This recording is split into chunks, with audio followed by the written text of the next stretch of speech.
नमस्कार प्यारे बच्चों, कैसे हैं आप सब। आशा करता हूं आप सभी बहुत ही अच्छे होंगे और अपने परिवार का, अपने शरीर का और ख़ास करके अपने पढ़ाई का बहुत ही अच्छी तरह से ध्यान रख रहे होंगे। तो प्यारे बच्चों, आज के इस वीडियो में हम बात करेंगे कि जो आपका क्लास 12th है और क्लास 12th में जो आपके पास फिजिकल एजुकेशन का सब्जेक्ट है, इसका जो पहला अध्याय है जिसका नाम है खेल कार्यक्रमों का प्रबंधन, ये मैं आपको इस वीडियो में कराने वाला हूँ बिल्कुल आसान भाषा में।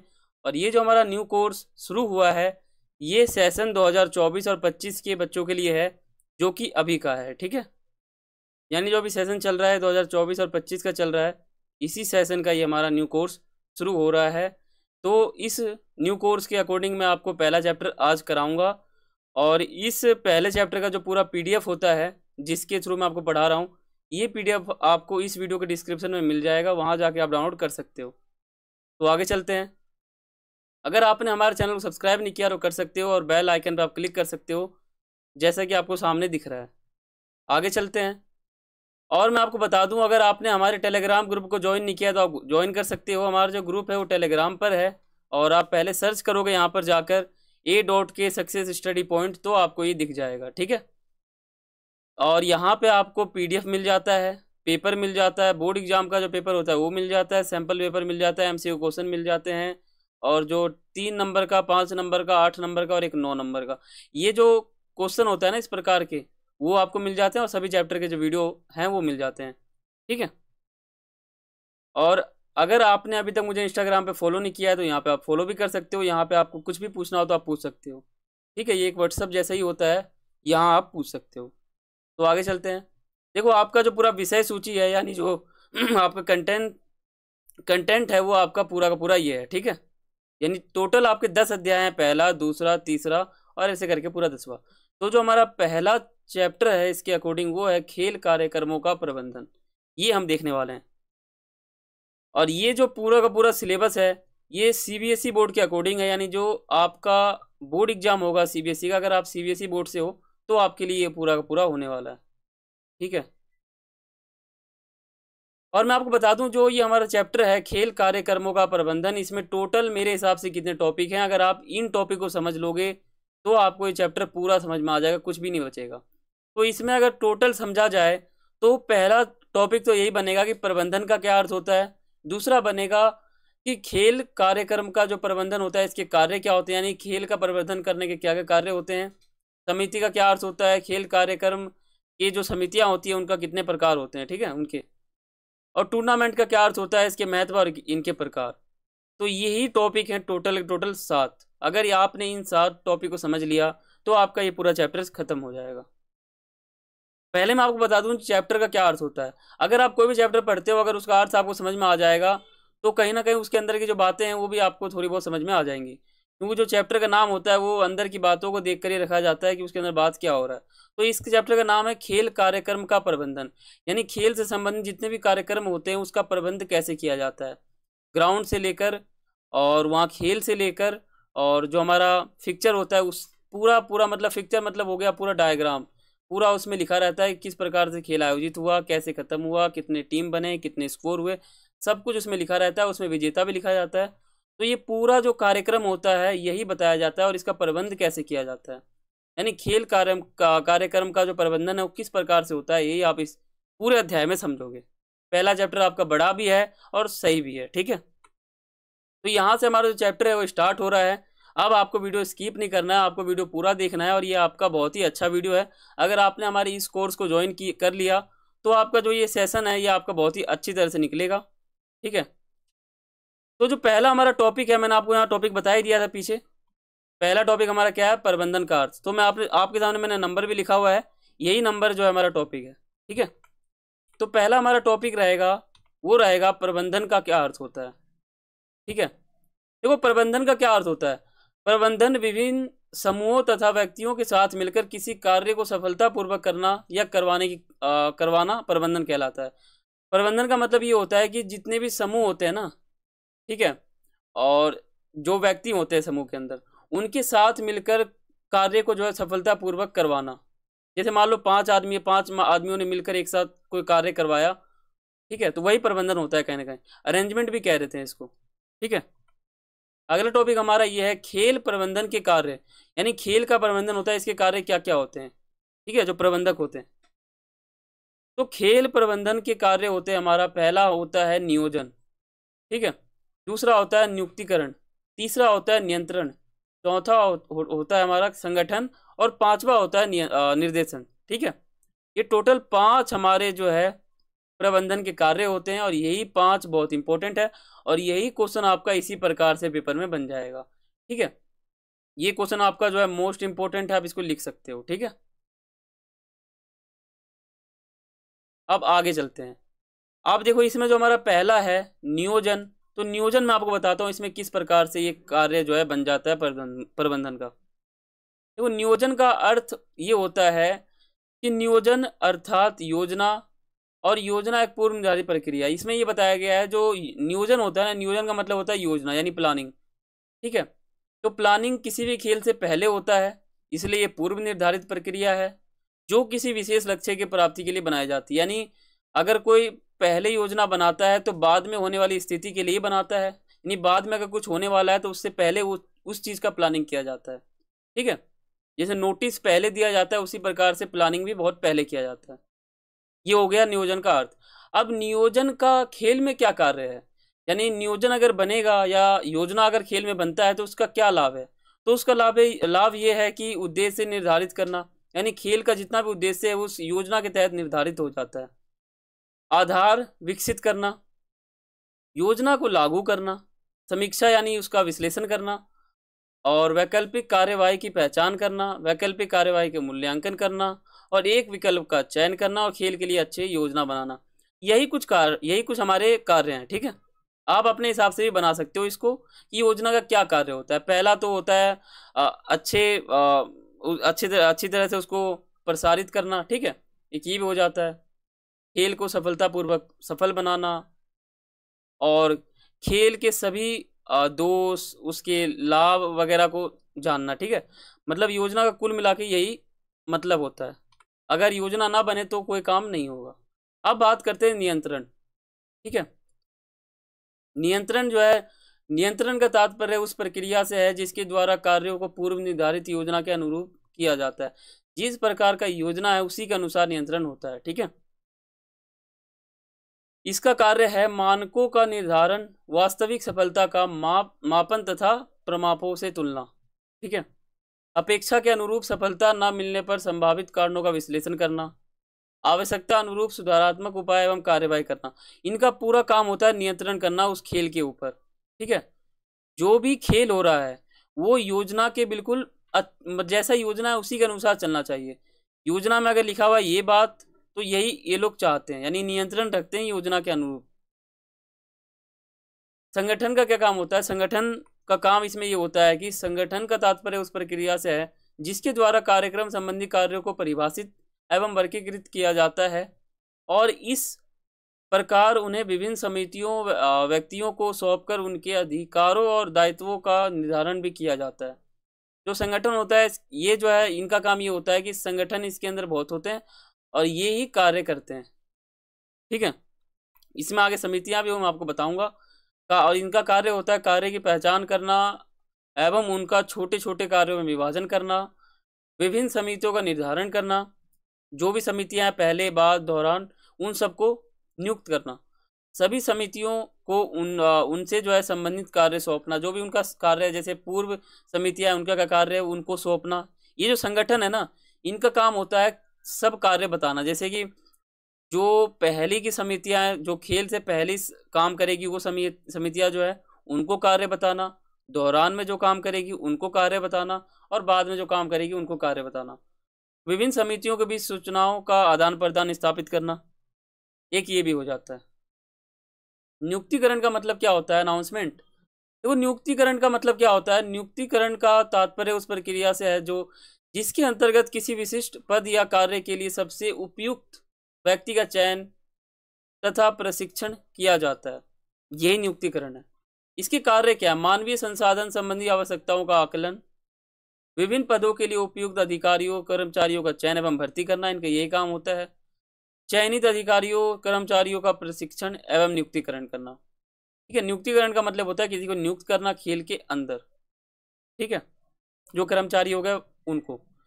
निर्देशन का मतलब होता है निर्देश देना, यानी मानवीय संसाधन और उद्देश्यों की प्राप्ति के लिए जरूरी दिशा निर्देश देना, उनका मार्गदर्शन करना तथा उन्हें निरंतर रूप से प्रेरित करना और प्रेरित करने की प्रक्रिया को निर्देशन कहते हैं। यानी इसका मतलब यही होता है जो भी जो भी उनका उद्देश्य है उनको प्राप्त करने के लिए उनको निर्देश देना, ठीक है, मार्गदर्शन करना, यही इनका मेन मुद्दा हो जाता है या मेन इनका कार्य हो जाता है।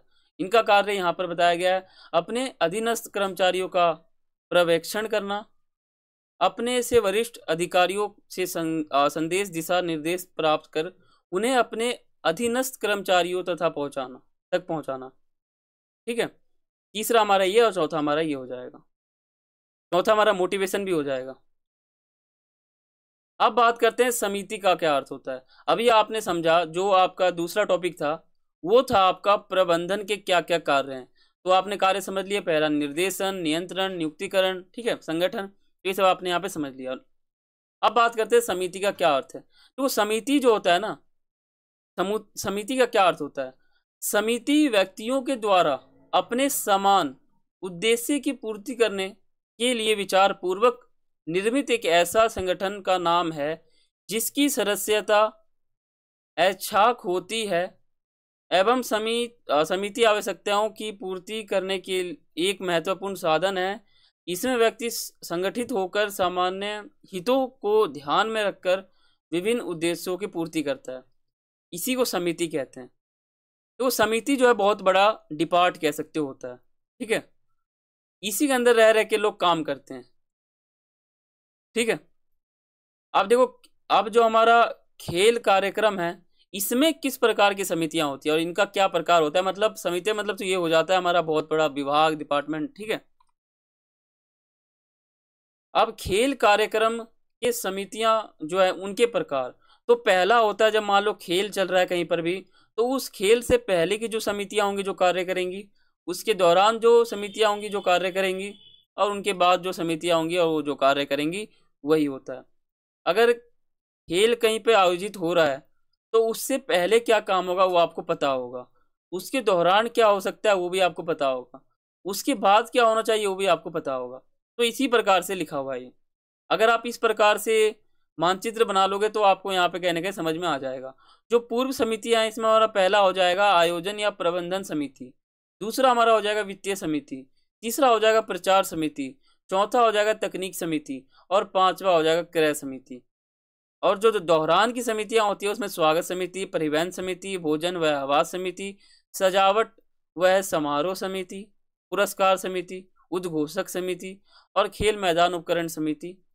और जो बाद में है, ठीक है, इनका काम तो होता है समेटना काम को, ठीक है। और ये जो यहाँ पे चार हैं ये भी इसी दौरान के हैं, ठीक है। अब बात करते हैं पूर्व समितियां कौन सी हैं। पूर्व समितियां में सबसे पहला जो हमारा समिति आता है वो आता है हमारा, एक बार मैं आपको अर्थ बता देता हूँ फिर आपको समझ में आ जाएगा। देखो अर्थ इसका क्या बनेगा, जो पूर्व समितियां होती हैं टूर्नामेंट के अंदर, और टूर्नामेंट का क्या अर्थ होता है ये भी मैं आपको आगे बताऊंगा, ठीक है। टूर्नामेंट में पूर्व समितियां क्या होती हैं, इन समितियों का मुख्य जिम्मेदारी टूर्नामेंट का सफल आयोजन करना होता है। यानी जो पूर्व समितियां होती हैं इनका मेन उद्देश्य यह है कि टूर्नामेंट सफल हो जाए। ये समितियां एक उचित योजनाओं जिसके अनुसार सभी कार्य करते हैं, ठीक है, जो भी योजना बनी रहती है पहले उनके अनुसार ये लोग कार्य करते हैं।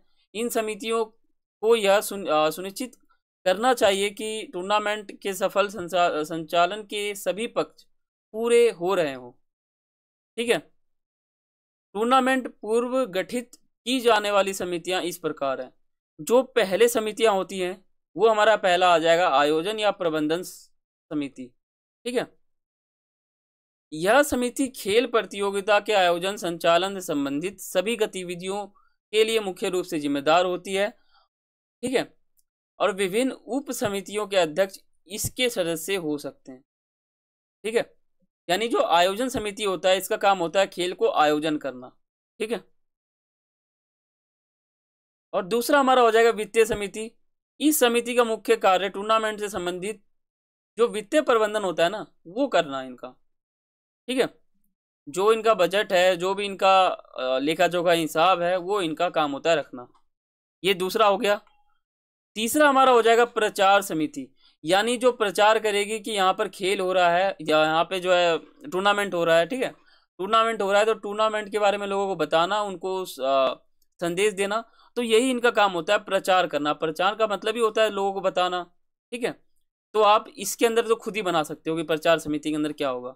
आप इस प्रकार से लिख सकते हो कि टूर्नामेंट के अंदर प्रचार समिति का मुख्य कार्य ये होता है कि खेल के बारे में जो है अनेकों लोगों तक संदेश पहुंचाना, उनको बताना, और टूर्नामेंट में अनेकों लोगों को भागीदारी बनाना, वगैरह वगैरह कुछ आप लिख सकते हो, ठीक है।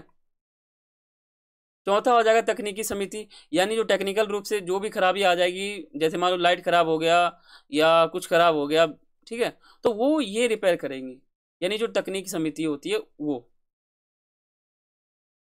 क्रय समिति का काम क्या होता है, तो टूर्नामेंट से संबंधित सभी वस्तुओं तथा उपकरणों को खरीदना। जो क्रय समिति होता है इनका, ये जो है ना परचेज कमेटी होती है, तो इनका काम ही होता है परचेज करना, ठीक है, कोई भी चीज़ को खरीदना, कुछ भी खरीद सकते हैं ये जो खेल के अंदर जरूरी है। तो ये हो गई पूर्व समितियां टूर्नामेंट के अंदर। आप समझ गए, जो टूर्नामेंट होता है बहुत बड़े लेवल पे होता है और उसके अंदर बहुत सारी समितियां होती हैं, जो कि टूर्नामेंट से पहले वाली होती हैं, दौरान वाली होती है और बाद वाली होती हैं, ठीक है। तो अब हम बात करते हैं कि ये जो हमारी पूर्व समितियां थी, इनकी क्या क्या मुख्य जिम्मेदारियां होती हैं। अगर ये क्वेश्चन 6 या 8 नंबर में आ जाए या 7 नंबर में आ जाए, तो आप ये बता सकते हो किसी भी खेल टूर्नामेंट से पहले विभिन्न समितियों के अधिकारियों की जिम्मेदारियां जो है इनकी निर्धारित करना, यानी जो पूर्व समितियां होती हैं टूर्नामेंट से पहले, तो अधिकारियों की जो भी जिम्मेदारी होती है वो निर्धारित करना इनका काम होता है पहले वाले का। जैसे कि खेल संबंधित प्राधिकरण के अधिकारियों के साथ मिलकर टूर्नामेंट बजट तैयार करना, क्योंकि उपयुक्त बजट के बिना किसी भी खेल कार्यक्रम या टूर्नामेंट का शानदार तथा सुव्यवस्थित आयोजन करना मुश्किल हो सकता है, ठीक है। तीसरा हो जाएगा खेल टूर्नामेंट का कार्यक्रम, जैसे कि टूर्नामेंट की तिथि, स्थान आदि निर्धारित करना। और इनका कार्य जिम्मेदारी हो जाएगा खेल के मैदान, कोर्ट, ट्रैक, ठीक है, तथा संबंधित खेल उपकरणों की व्यवस्था करना, जो किसी एक स्पोर्ट्स टूर्नामेंट का आयोजित करने के लिए जरूरी होते हैं। और हो जाएगा इनका टूर्नामेंट के सुचारू आयोजन के लिए विभिन्न समितियों का गठन करना। और इनका हो जाएगा टूर्नामेंट की तारीखों तथा स्थान संबंधित सभी टीमों का संघों, इनका जो भी है ना संघ, उनको सूचना प्रदान करना। ये इनका पूर्व जो भी समितियां हैं, जो भी समितियां, आयोजन समिति हो गई, क्रय समिति हो गई, वित्तीय समिति हो गई, प्रचार प्रसार समिति हो गई, इन सभी का काम यही है। अब बात करते हैं, जो जब टूर्नामेंट चल रहा होता है, प्लेयर्स वहां पे खेल रहे होते हैं, तो खेलते समय क्या माहौल होता है, कौन सी समितियां काम करती है, ठीक है। मैंने आपको ये बता दिया कि टूर्नामेंट जो है बहुत बड़े लेवल पे होता है और टूर्नामेंट में 3 समितियां होती है। एक होता है पूर्व यानी पहले, एक होता है दौरान यानी चलते समय, एक होता है बाद जब खत्म हो जाते हैं टूर्नामेंट तब, ठीक है। तो पूर्व वाली मैंने आपको यहाँ पे बता दिया था मैंने पूरा। अब दोहरान चल रहा है, फिर बाद में चलेगा, तो ये हो गया। और मेन टॉपिक आपका यही है, जो ये है ना, ये आ सकता है आपके पेपर में, ठीक है। तो ये इंपॉर्टेंट है, मैं आपको बार बार बता रहा हूँ, और ये बहुत इंपॉर्टेंट भी है। देखो, जो दौरान की समितियां होती हैं, इनका अर्थ क्या होता है, अर्थ तो इसमें कुछ ही नहीं बनेगा, फिर भी मैंने आपके लिए थोड़ा सा बना रखा है। यह समितियां पूरे टूर्नामेंट के दौरान कार्यरत रहती है, यानी जब भी टूर्नामेंट चल रहा होता है तो ये काम बीच में कभी भी कर सकती है। इनका प्रमुख कार्य खिलाड़ियों की आवश्यकताओं की पूर्ति करना, या यातायात का जो प्रबंध है वो करना, पुरस्कार वितरण का आयोजन करना इत्यादि। टूर्नामेंट के दौरान कार्य करने के लिए गठित की जाने वाली विभिन्न समितियां इस प्रकार हैं। पहला जो हमारी समितियां हैं वो है स्वागत समिति, यानी जब प्लेयर्स या फिर ऑडियंस जो आएंगे उनका स्वागत करना। इस समिति के मुख्य कार्य टूर्नामेंट के उद्घाटन, ठीक है, तथा समापन समारोह के अवसर पर आने वाले सभी अतिथियों का स्वागत करना होता है, ये इनका कार्य होता है। सीधी सी बात यह है कि स्वागत का मतलब होता है वेलकम, यानी किसी का भी वेलकम करना टूर्नामेंट के अंदर, ठीक है। बाकी आप बना सकते हो इसके अंदर जो बनता है। परिवहन समिति, देखो परिवहन का मतलब होता है जब हम किसी जगह पे जो है वाहन से जाते हैं, ठीक है, वही परिवहन होता है। तो खिलाड़ियों को उनके घर से लेकर टूर्नामेंट तक किसी वाहन में लाना, ठीक है, तो यही परिवहन समिति का कार्य होता है। अब बाकी इसके अंदर आप कुछ भी अच्छे से बना के लिख सकते हो।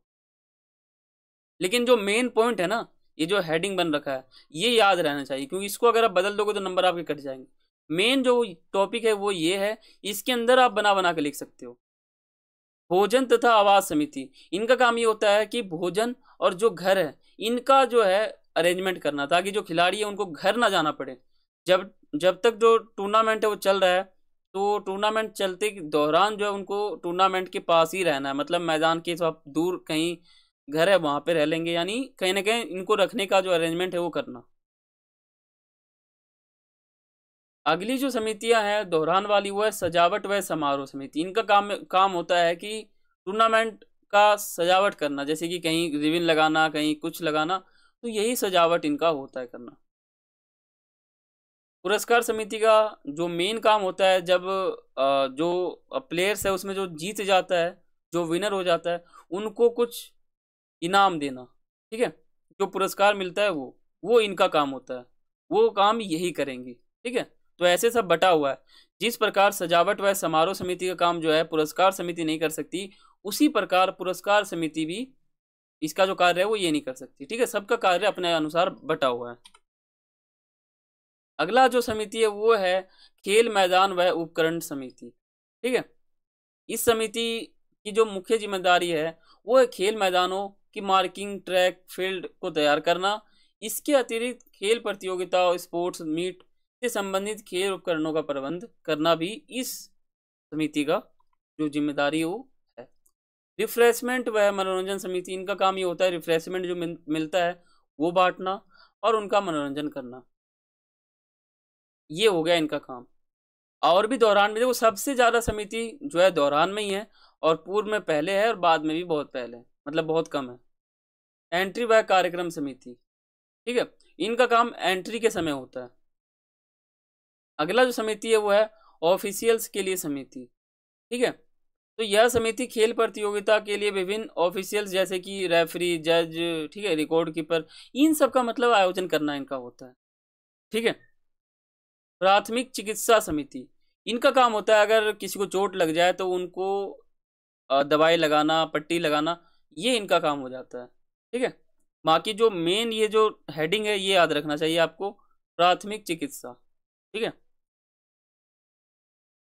अब जो दोहरान की समितियां हैं उनकी क्या जिम्मेदारी है, अगर भौतिक रूप से देखें तो प्रतियोगिताओं के उद्घाटन के लिए उचित व्यवस्था करना। दूसरा हो जाएगा खेल के मैदान, फील्ड, कोर्ट तथा संबंधित खेल उपकरणों की जांच करना तथा उन्हें कार्यकुशल बनाना या बनाए रखना। और प्रतियोगिता को पूर्व निर्धारित कार्यक्रम के अनुसार आयोजित करना। जो पहले कार्यक्रम, मतलब जैसे योजना बनता है ना, उसके अनुसार ही पूरे टूर्नामेंट के समय कार्य होगा, मतलब एक योजना बन जाएगा, इसी के तहत पूरा होगा काम, ठीक है। खिलाड़ियों तथा खेल अधिकारियों को सभी आवश्यकता जो इनकी है वो पूरी करनी। टूर्नामेंट संबंधी जरूरी सभी उद्घोषणाएं, जो भी अनाउंसमेंट है वो करना। चोटग्रस्त खिलाड़ियों, एथलीट्स तथा प्राथमिक चिकित्सा इनको प्रदान करना। इलेक्ट्रॉनिक्स या जो प्रिंट मीडिया है इनको समय समय पर जानकारी देना। उचित अनुशासन बनाए रखना इनका काम है। अब जो बाद में समितियां होती है, जब टूर्नामेंट पूरा खत्म हो जाता है, पूरा मतलब खत्म हो गया, खत्म होने के बाद क्या काम बचेगा आप ही बताओ, तो वही काम इनका होता है।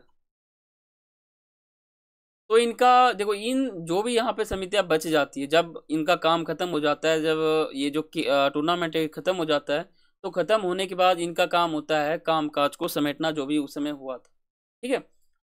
जो भी काम होता है उनको समेटना, ये इनका काम होता है, ठीक है।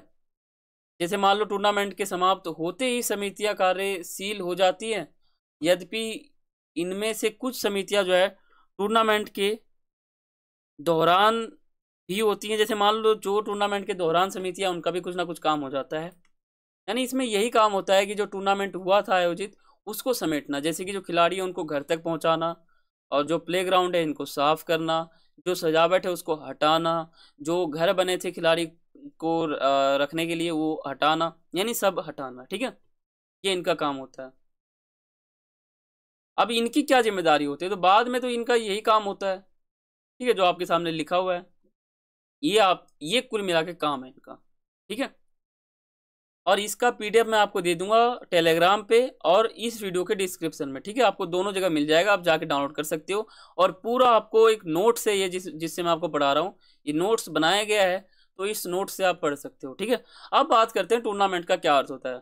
तो टूर्नामेंट का जो मेन अर्थ है वो ये है कि एक योजना के तहत विभिन्न टीमों के बीच नियमों के अनुसार प्रतियोगिता का आयोजन करना।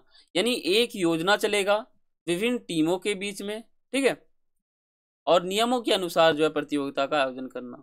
एक योजना रहेगा, विभिन्न टीम रहेंगे, और नियोजन मतलब जो नियम रहेगा उसके अनुसार जो है प्रतियोगिता का आयोजन करना, वही टूर्नामेंट है, ठीक है। और इसको आप इसी लैंग्वेज में लिख सकते हो जो यहाँ पे आपने देखा है। टूर्नामेंट का जो महत्व है वो क्या होता है, अगर टूर्नामेंट जो है आयोजन होता है उसका और वो ख़त्म हो जाता है तो इसका क्या फ़ायदा होता है। तो जो इसका पहला फ़ायदा होता है वो होता है खेलों में प्रचार, यानी खेल का बहुत ही ज़्यादा प्रचार हो जाता है, ठीक है, ये हो जाता है। दूसरा हो जाता है खेल कौशलों का विकास, यानी कहीं ना कहीं जो इनके कौशल हैं, जो स्किल हैं, वो कहीं ना कहीं डेवलप हो जाते हैं, वो आप ये समझ सकते हो। तीसरा हो जाएगा वो हो जाएगा बड़े स्तर की प्रतियोगिताओं के लिए खिलाड़ियों के चयन में सहायक, ठीक है, ये तीसरा हो जाएगा, ये लाभ है। और मित्र व भाईचारे का विकास, ये हो जाएगा चौथा। पांचवा हो जाएगा सामाजिक गुणों का विकास, जो समाज में गुण है ना उनका विकास हो जाएगा। और टूर्नामेंट का जो प्रकार है ये इंपॉर्टेंट है और ये बहुत ही लंबा टॉपिक है। इसके तीन, देखो इसमें टोटल ना 4 प्रकार हैं। पहला है नॉकआउट टूर्नामेंट, दूसरा है लीग व राउंड रोबिन टूर्नामेंट, तीसरा है कॉम्बिनेशन टूर्नामेंट, और चौथा है चैलेंज टूर्नामेंट। तो सीबीएसई बोर्ड के अनुसार सिर्फ और सिर्फ 2 टूर्नामेंट आपके सिलेबस में है। पहला नॉकआउट, दूसरा अपना हो गया लीग बोल दो या राउंड रोबिन बोल दो, ये टूर्नामेंट हो गया, और ये 2 नहीं है, ठीक है। तो मैं आपको किसी वीडियो में दोनों का फिक्चर बनाना बता दूंगा, ठीक है। तो यहाँ पे हमारा चैप्टर पूरा खत्म हो चुका है। आशा करता हूँ कि आपको चैप्टर बहुत ही अच्छी तरह से समझ में आया होगा, और मैंने आपको बिल्कुल आसान भाषा में बताने का प्रयास किया है। मैंने आपको टॉपिक के अनुसार बताया है, पहला टॉपिक, दूसरा टॉपिक। अगर आप टॉपिक के हिसाब से भी समझ लोगे तो आपका चैप्टर पूरा हो जाएगा। अगर पहला टॉपिक है आपने समझ लिया, फिर दूसरा टॉपिक है ये भी आपने समझ लिया, तीसरा समझ लिया, यानी कुल मिला के अगर आप टॉपिक के अनुसार समझोगे तो आपको बहुत ही अच्छी तरह समझ में आएगा। अगर चैप्टर में ऐसे मिलजुल करोगे ना तो आपको कुछ समझ नहीं आएगा, ठीक है। तो अगर आप हमारे चैनल पर नए हो तो सब्सक्राइब करना, और अगर आपने वीडियो को पूरा नहीं देखा है तो आपको पूरा देखना है, क्योंकि जो सीबीएसई बोर्ड एग्जाम 2025 है वो आपका बहुत ही नज़दीक आ चुका है, ठीक है। कुछ महीने बाद आपका पेपर हो जाएगा, ठीक है, 2025। और सब्सक्राइब करना अगर आप नहीं किए हो अभी तक तो आप सब्सक्राइब कर सकते हो, और बेल आइकन पर आप क्लिक कर सकते हो ताकि वीडियो का नोटिफिकेशन आप तक पहुंचेगा। तो फिर मिलते हैं अगली वीडियो में, तब तक के लिए सभी को थैंक्स फॉर वॉचिंग। जय हिंद, जय भारत।